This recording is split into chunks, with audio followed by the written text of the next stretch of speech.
Ashes का दूसरे ही test का पहले दिन का खेल तारीखी अहमियत इख्तियार कर गया है। एक कारनामा ऑस्ट्रेलिया की टीम की तरफ से, दूसरा इंग्लैंड की टीम की तरफ से। This is Najeeb Al Hasnain, honestly speaking. भाई, क्रिकेट में टेस्ट क्रिकेट से बड़ा कुछ नहीं और टेस्ट क्रिकेट में एशेज से बड़ा कुछ नहीं। हम जैसे बात करते हैं ना लिमिटेड ओवर्स की क्रिकेट में, इंडिया पाकिस्तान के गेम का जो मुकाबला है, ऐसा दुनिया में कुछ भी नहीं मिलता। उसी तरह टेस्ट में ऐसा है। बहुत सारे लोग ये मानते हैं कि लिमिटेड ओवर्स की क्रिकेट में अब इंडिया बहुत आगे निकल गई है, और ऑब्वियसली ऐसा है। उनका स्ट्रक्चर, उनका सेटअप, उनकी क्रिकेट हमसे बहुत बेहतर हो गई है, ऐसा है। बहुत सारे लोग ये कहते हैं अब ये राइवलरी वैसी नहीं रही, लेकिन जब मैच स्टार्ट होता है ना, उसके बाद पता चलता है ये सारी बातें पीछे रह जाती हैं। ग्राउंड में इंडिया पाकिस्तान की राइवलरी लिमिटेड ओवर्स में अनमैच्ड है, और वो मज़ा देखकर ही आता है। उसी तरह से टेस्ट क्रिकेट में एशेज की बैटल है, जो कि ऑस्ट्रेलिया और इंग्लैंड के इस गेम को इतना मुख्तलिफ कर देती है बाकी तमाम टीमों के मुकाबले से, कि वो देख के ये फील होता है कि दिस इज़ रियल क्रिकेट, और यहीं वो एक्साइटमेंट मिलेगी। आज ब्रिस्बेन में माहौल भी कुछ ऐसा ही था। नेशनल एंथम से ही ऐसा लग रहा था कि वाह क्या गेम शुरू हुआ है। पैक्ड हाउस था, इनक्रेडिबल एटमॉस्फेयर था, और उस एटमॉस्फेयर में गेम भी कुछ इसी तरह का हुआ। तो जो मैं बात कर रहा था कारनामों की, तो पहला कारनामा मिचेल स्टार्क का था। उन्होंने पाकिस्तान के लेजेंडरी फास्ट बॉलर वसीम अकरम को पीछे छोड़ दिया। वसीम अकरम की 414 टेस्ट विकेटें थी और स्टार्क उनसे 6 शिकार पीछे थे। तो स्टार्क ने आज 418 विकेटें हासिल कर ली हैं। स्टार्क कुछ अरसे पहले T20 क्रिकेट छोड़ चुके हैं, और उसकी वजह यह है कि वो एंटरटेनमेंट क्रिकेट को साइड पे रख के टेस्ट क्रिकेट पे फोकस करना चाहते हैं। और यही वजह है, ऐसे ही बनते हैं बड़े खिलाड़ी जो कुर्बानी देना जानते हैं। पैसा किसको अच्छा नहीं लगता, सबको पता है कि T20 में पैसा है, लीग्स में पैसा है। ये सारी तरफ अगर T20 खेलें, अपना नाम बनाएं, इजी मनी। बट उनका गेम पे फोकस टेस्ट क्रिकेट की वजह से है, और वो टेस्ट क्रिकेट को अहमियत देते हैं। चाहे आप एंडरसन को ले लें, चाहे स्टुअर्ट ब्रॉड को ले लें, इसी तरह से स्टार्क प्रायोरिटी उन्होंने ओरिजिनल गेम टेस्ट क्रिकेट को दी, और आज टेस्ट क्रिकेट उनको इतनी इज्जत दे रहा है कि वसीम अकरम ने खुद ट्वीट करके स्टार्क को सुपर स्टार्क कहा और उनकी खूब तारीफ की, और कहा it was a matter of time कि आपने मेरा रिकॉर्ड तोड़ना ही था। जिस तरह से वसीम अकरम ने सराहा है, ऑब्वियसली लेजेंडरी वसीम अकरम का भी जवाब नहीं था। जिस लेवल के बल्लेबाजों को उन्होंने बॉलिंग कराई है और जो उनका स्किल था वो अनमैच्ड था, लेकिन स्टार्क भी उसी तरह से मेहनत करता हुआ। और रिसेंटली आप स्टार्क की जो है वो टेस्ट में परफॉर्मेंस तो देखें, वेस्ट इंडीज़ के खिलाफ 9 रन देके 6 विकेटें, फिर पर टेस्ट में पहली इनिंग में 7 for 58, दूसरी इनिंग में 3 for 55, और आज 71 for 6।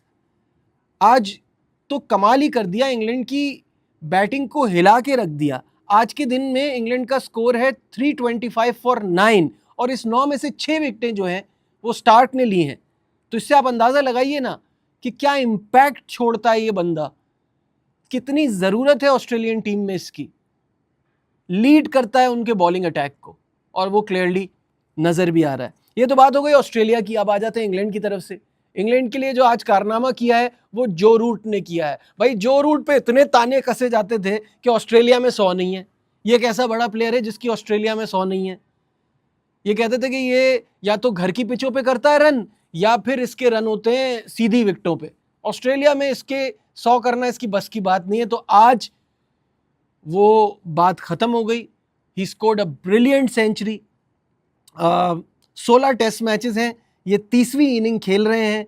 रूट ने अपने एशेस के अवे करियर में 1000 रन भी मुकम्मल कर लिए हैं, और इस इनिंग से पहले रूट का इनफरादी स्कोर 89 था, जो 2021 के एशेस में था, और इसी ग्राउंड पे था। तो आज यहाँ ये सेंचुरी बनाकर उन्होंने अपने क्रिटिक्स का मुंह बंद कर दिया है।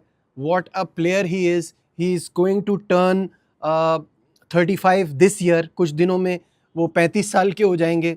तो अगर मैं मान के चलूं कि इनके पास कम से कम 3 साल भी हैं, तो मुझे लगता है कि सचिन तेंदुलकर का रिकॉर्ड ख़तरे में है, क्योंकि Joe Root is very hungry for runs, और जिस तरह से वो खेलता है, जो उसकी जिसे कहते हैं ना कंसिस्टेंसी है, वो बहुत कमाल की है।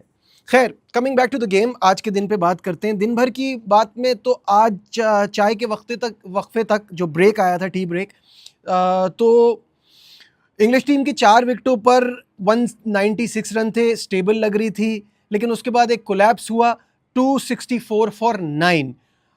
तो भला हो रूट का और आर्चर का, जिन्होंने आखिरी विकेट पे 44 बॉल्स पे 61 रन्स की पार्टनरशिप लगाई।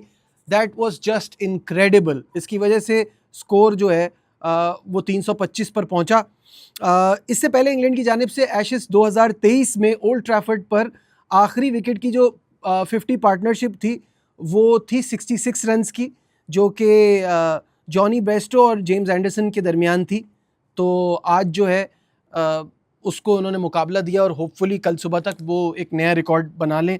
खैर, ये तो बात हो गई आज के दिन के खेल की। स्टार्क ने आज रिकॉर्ड बनाया, वो अपनी जगह है, लेकिन आज का दिन जो था वो जो रूट का रहा, क्योंकि उनकी, जैसे मैंने आपसे कहा कि उनकी 40 सेंचुरियाँ हो गई हैं और अभी वो 35 साल के हैं। तो देखते हैं वो आगे क्या करते हैं। सेलिब्रेशन की बात अगर करें तो उन्होंने सेंचुरी के बाद बिल्कुल वैसी सेलिब्रेशन की थी जैसी विराट कोहली ने की, जैसी बाबर आजम ने की। तो इन सब प्लेयर्स को जो कुछ प्रूव करना चाहते हैं दुनिया के सामने, उनकी 100 का टाइम आया, उन्होंने 100 किया और उसी तरह से उसका जश्न भी मनाया। एशेस बड़ा इंटरेस्टिंग होगा, कल क्या होता है, कैसा जाता है ये दिन, ये तो आने वाला वक्त ही बताएगा। फिलहाल आज की वीडियो में बस इतना ही। लाइक, शेयर, सब्सक्राइब, देखते रहिए Najibul Hasnain honestly speaking. Bye.